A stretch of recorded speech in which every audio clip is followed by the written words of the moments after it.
This is the legend of the Navigator who crossed the ice wall and the Marines versus the Giants. Alright, y'all, so this is for the 10,000 people who already watched the first video. I'm going to finish a story in this video plus add the previous video. So I'm going to tell you where to jump if you need to skip the first portion of it. But I wanted to explain something to you guys that maybe some of you might have caught.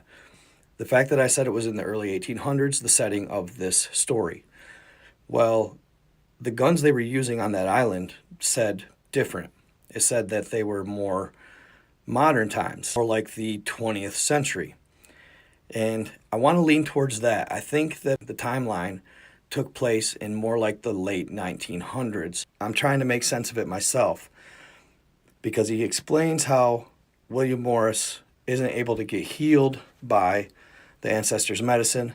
So I don't know if he leads a normal life to 100 years or if he does live longer, but not quite as long as the rest of the ancestors. Because based on the night vision, based on the automatic weapons, but mainly the night vision wasn't instilled in our military until Vietnam. So if it took place in Vietnam, that would put Morris at almost 200 years old.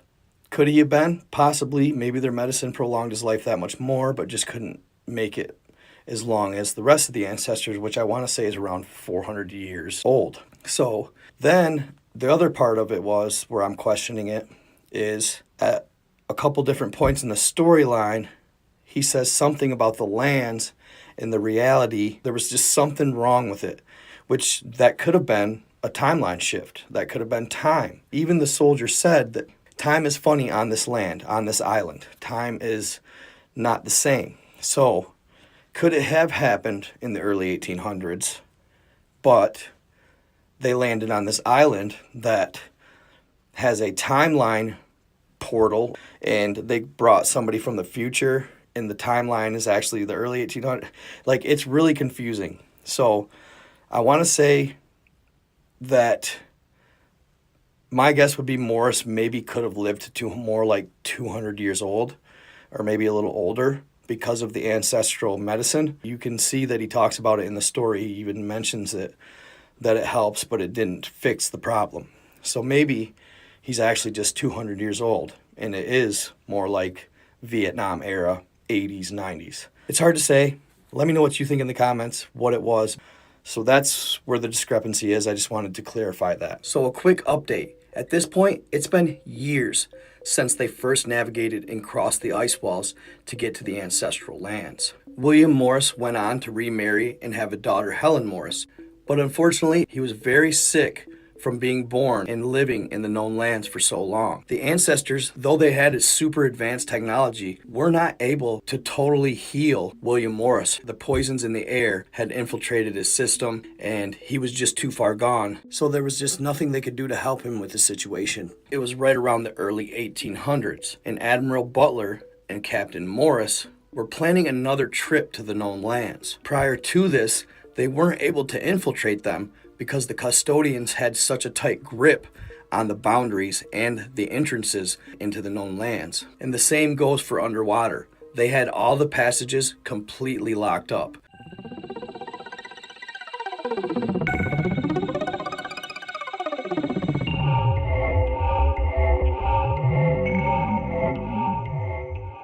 But little did they know, a being had showed up out of nowhere to the ancestral lands from the Cassiopeia lands. This being was highly technologically advanced, and he was able to share with the ancestors a way to infiltrate domes. Prior to this, they didn't really have the tech or the know-how to infiltrate domes like the custodians and the Anunnaki did. So after the beings from Cassiopeia gave them this new technology, they were able to create a portal going into the known lands. They would exploit and use this portal for many years until finally the custodians were able to find it. And of course, upon figuring out this portal's existence, they ramped up the military in that area, all along the ice wall and Antarctica. We're talking thousands of military bases, thousands of military personnel, even regulars or humans that were converted and actually were part of the custodian military. This, coupled with a new technology that they had instilled, made it very hard to infiltrate the known lands. This new technology was a radar system that actually caused earthquakes. So given these factors, you had to infiltrate the lands with the utmost precision. So they were going to use the iron blue and do it by air, just over the passage they had originally taken by ship after the Revolutionary War. So Captain Butler, William Morris, and 2 other crew members hopped on the old Iron Blue, and they began their ascension. As they reached the Iron Blue's top speed, they were climbing to heights higher than William Morris had ever been before, so high that he could vividly make out the waters from above. Then suddenly they began making their way towards the Great Dome. Thoughts were racing through Captain Morris's mind. That's when Butler looked over at him and told him, rest assured, everything will go as planned. This calmed Morris as they descended to what was considered a safe height to be under the radars of the custodians. Everything grew silent. And although they lowered to a speed that seemed safe to enter the tunnel, when they entered it, they were back at light speed. The entire ship was shaking frantically when suddenly they were spit out at the other side, right around 2,300 feet. As they exited the portal, the Iron Blue didn't smooth out like they expected. What's going on? Said Morris. I don't know, said Butler. Something isn't right. We gotta land this thing. The pilot next to Butler was able to right the ship, but regardless, they were losing altitude rapidly. They'd find themselves landing in a wooded area between 2 high mountain passes. They maneuvered her as gently as they could, but her wings would crash into the trees as she landed. So this is how my return to the No Lands is gonna go, thought William. They got out of the ship in disarray. Hopefully the custodians didn't spot us on the way down, said Butler. The best thing we can do right now is gain a little separation from the ship. That way we aren't waiting here like sitting ducks, just in case they did, said William. Where are we? Said one of the Marines. I don't know. We seem to be on one of the southernmost islands of Antarctica, said Butler. So they started heading deeper into the wilderness, where there was a dense fog about 10 feet or so off the ground. You could barely see anything in front of you. Regardless, they kept moving forward. At this point, they were about 900 meters away from the ship and heading north, when suddenly they began hearing something crashing through the woods. So they hid in some thick grass and waited. They sat there for about a minute when suddenly the sound stopped. Nothing but silence. So another minute goes by, then 2, then 3, then 5. At this point, they figured whatever it was must have gone. So they went to get up, but as soon as they did, they were shocked as a soldier was standing there with AR-15, but he quickly put his left hand on the gun and raised his right hand, signaling that he was a friendly. He motioned to them silently, stay quiet and come to me. Butler said they should do what he asked, and they all make their way towards him. What was this soldier doing patrolling in this part of the known lands, thought William. I didn't think there was any humans that even knew these lands existed. Butler explained, let me handle this. I'll do the talking. As they walked up to the soldier and greeted him. He then asked what battalion they were from, and Butler answered quickly and in detail, making sure the soldier didn't question anything. The soldier then introduced himself as Charlie and began handing them fruits and rations. He then explained how he got there and how confused he was that he was there at all. Charlie then patted Morris on the right shoulder, giving him condolences for being there. Human brothers, he'd say. It's always good to have a brother to walk alongside me. They started questioning his mental health at that point. If he really knew what was going on around him, they'd soon find out that they were the ones unaware of the current situation. Ah, said Charlie to himself. Now I understand. You are new, and you haven't seen the killer beast yet, have you? They all looked at each other, baffled as to what the hell he could be talking about. Friends, I'm curious to see the look on your faces when these beasts come upon you in an instant, because I have seen it on everyone's faces that has seen them up to this point. Listen, said Butler. What beasts are you talking about? You'll see, said Charlie, as he pointed his rifle towards the horizon. There, he's right over there. Look, you'll see him. He's lying down. Hold on, he'll move in just a second. Morris and the rest of his crew stared in that general direction, when suddenly, out of nowhere, a massive giant stood up. The beast was at least 15 feet tall, maybe even 20, but he and Butler had never seen this species of giant before. The blue beings. Did you talk to the blue beings? Said Charlie. They all shrugged, as if not understanding. You fellas sure are some odd new agents. Where are you from? We could do this later. We gotta get out of here. In due time, you'll know exactly what I'm talking about. Follow me. They begin walking in the opposite direction of the giant. This war makes no sense at all, Charlie said. Rather, none of war really does, but this one more so than others. We are at war with beings we didn't even know existed until a couple days ago. And these beings obviously don't understand our culture. They act more out of repetition. It's the same thing, almost like Groundhog's Day. It just keeps repeating itself. I thank God you guys showed up. I was starting to feel insane. I think I'm the last one. I was just going to give up. Butler, starting to understand what was going on, sat him down, gave him some water, and said, "Relax, it'll all be all right." They and Butler already knew what was going on. This Charlie seemed to be part of a Machiavellian-type game, a perverse game, a game where lives didn't even matter. It was clear to all of them that this was obviously a game put on by the custodians, a sick, twisted game of survival, beasts versus soldiers of the known lands. Charlie finally started to catch his breath, and he looked around at beings like him, and this seemed to calm him in the moment.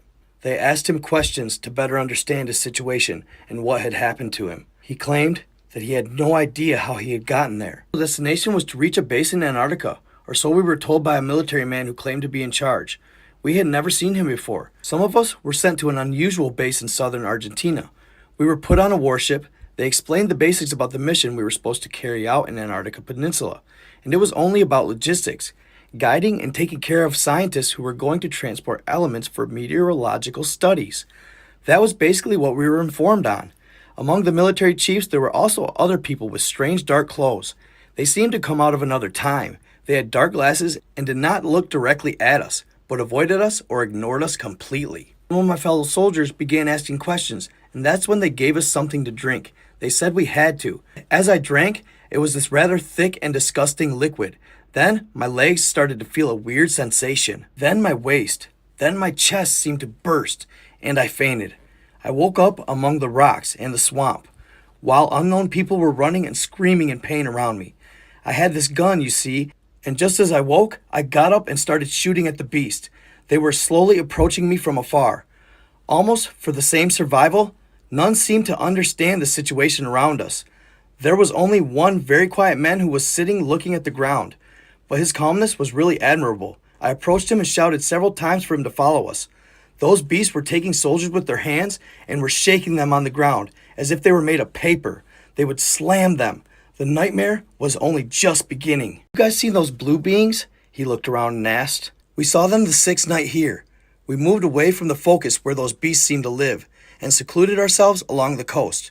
They tried not to light fires, but the cold and hunger became a worse struggle than those beasts. We go whole days without tasting any food. We had no choice but to make small and divided during the daylight so as not to raise so much suspicion. Or that's what we imagined. But as I was telling you, after the 6th night, very early in the morning when the sun was just rising, a large boat appeared on the horizon and approached until it got as close to the coast where we were. 3 of those blue beings appeared overboard. They were very strange because the sun hit them and seemed to go through them. The sunlight turned blue when it touched their bodies. Many of our companions who were camping tried to swim towards their boat as an escape. I thought about it too. But then the boat started shooting at them. Confusion swarmed the entire crew. We had these huge beasts behind the vegetation waiting for us, and from the sea, a boat arrives and began to shoot at us. How can I explain this whole experience? It's so confusing. After killing several soldiers, the boat began to leave, but not before throwing several huge boxes near the shore. We did not trust them after the chilling scene we just saw, but we thought that maybe it was information, something that would explain to us or give us a certain path to follow, or maybe some food. So we had no choice but to open them and bring them to shore as soon as possible. Inside them were more weapons of war, more advanced weapons than we had so far. Grenades, night vision binoculars, and one of the 3 large boxes were sheets that, in addition to detailing the inventory that had been sent to us, it had a list of our names and said, "Freedom is obtained by killing the 7 giants that live on these islands. And once the 7th is killed, an automatic door out will open." Some group took the weapons and headed west, others went to another sector, while others stayed trying to process everything that was going on. It was very confusing. But I knew that dividing up, terrible idea. And I was right. The next night was chilling. They were terrible. We could hear gunshots and screams, then explosions. The giants were definitely gaining the upper hand. We even saw one soldier launched up to 50 feet in the air, his body mangled. At this point, there were only 8 of us left in the group, so we decided that no matter what, we would stick together. And as we were walking through the woods, we suddenly came up on one of them and began running in the opposite direction. Time is weird here. It seems very out of touch with our reality, with my reality. We just continued running in the opposite direction, not knowing that all the while, the giant beast was right on our tail. Eventually, he got within 2 meters of us and grabbed up one of the soldiers. I instantly turned around, firing my rifle, just out of pure instinct, and got lucky hitting it in the eye. It let out a piercing scream. These things can scream in deafening tones. As it was angry, it managed to snatch up one more soldier, but this time, it was one I was very close to. We went through all of base together. He was my best friend. Butler, realizing how much danger they were in after hearing his story, said, "Sorry for your loss, but we gotta get going. Let's get out of here." He didn't know the purpose of this game, but sometimes there didn't need to be one. The custodians just did this type of thing. And Butler knew that these giants had no relation to the ones that he knew. These were genetically modified super soldier abominations. As they were getting ready to leave, suddenly 2 giants appeared. One behind the rock they were standing in front of, and one in front of them. They had them cornered. Charlie shouted out, "These damn giants, I'm tired of this reality." He ran towards one of the giants, firing his automatic weapon. At first it didn't look like they were doing much damage, but as he fired more rounds, you could clearly see that it was hurting the giant. But as he was doing this, the giant raised a massive piece of sheet metal that he had acquired from one of the boxes that the custodians had left them. He reached to the sky as high as he could with it, and then threw it at Charlie, hitting him, ending his life. Though he died, his shots proved to be effective, and the giant died shortly thereafter. Then the other giant, after seeing his comrade fall, ran out of fear. These giants were more automated than they were intelligent. Later, they go back and retrieve Charlie's body, giving him a proper burial. That night, they found shelter in a small abandoned cave, waiting till morning to head back to the ship. "There's something odd about these lands," Butler said to Morris. "They're not a part of reality. They're hidden, almost in like a parallel reality. I don't know how we missed them. And those beasts, they remind me of the Patagons, a race of giant from another land, but they had been genetically manipulated." After laying Charlie to rest, they went up and down the coast to see if there were any other survivors. They found none. So they thought they better make their way back to the ship because they can't leave it wrecked there or they will be found. They were walking. Butler was explaining his confusion about these lands, the fact that they had been through the dome numerous times but never knew of their existence. And he also didn't quite understand the reality. It was a parallel reality, but it seemed that the time may be different. As he was explaining this, he came to the giants. He claimed they came from a race of giants known as the Patagons. They were just highly modified and genetically modified for battle. As he was explaining this to the gentleman, they came upon a large metallic structure, and custodians were standing on guard at the gate. As they looked inside, they noticed a number of men in black and high-ranking soldiers from the new humanity. They were all having a meeting. They concluded that there was a meeting of very high command, because there was a custodian leader there named Agaris. Worried that this meeting may be about them, they hurried back to the ship, and they knew that Butler was going to have to send a signal, see if he could contact any of the other ancestors in the area. But he had fear of doing this because it could set off a massive earthquake. Butler and the pilot Lanner had a heated debate on whether or not to send the signal. But then Lanner came up with an alternative idea. They had a signal called OP.05. That was a signal that was very old and not used by the custodians. They would send this signal and hopefully pick up ancestors in the area. Each signal couldn't exceed 5 minutes and 50 seconds. The first one, nothing. Second, nothing. Third and fourth, nothing again. But the fifth, they got an answer. It was as if it was divine. They said they would come in by boat and they were on their way. But of course, they had to question, were these authentic? Were these actually the ancestors? They waited on pins and needles for 20 minutes. Eventually, to their relief, a modern small boat came, and it was a couple of agents that Lanner, the pilot, knew. so they were in good hands. As they were heading back by boat, the agents named Josh and Ryan told them that the new technology of this land is the reason they had probably crashed, and that a lot of ancestors were probably not making it. They were having to eject into Antarctic waters. These men had contact with a mole that was in high-ranking custodian command. Apparently, the custodians were on high alert as of late because they knew of an ancestor that infiltrated the known lands. Josh commented that Shaki was the one that probably infiltrated the lands, and this hit home with Morris because he was really close with Shaki. There's something about the Shaki that is very powerful. She's a high-ranking giant, and she's very in touch spiritually. She has a lot to do with the ancestral records, the Anakim. She's very intriguing, to say the least. I don't know quite enough about her yet, but she has her own lands, the lands of Shaki.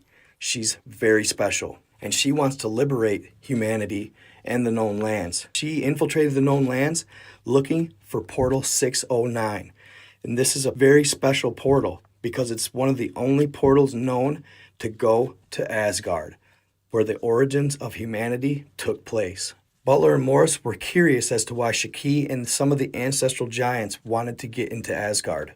There were conversations of the plan that could not be included in the book, but there was a lot of conversation surrounding Asgard, and it says that beings of colossal sizes used to guard the gates of Asgard. And after the custodians took out humanity, the Jormungandr guarded the gates for a very long time.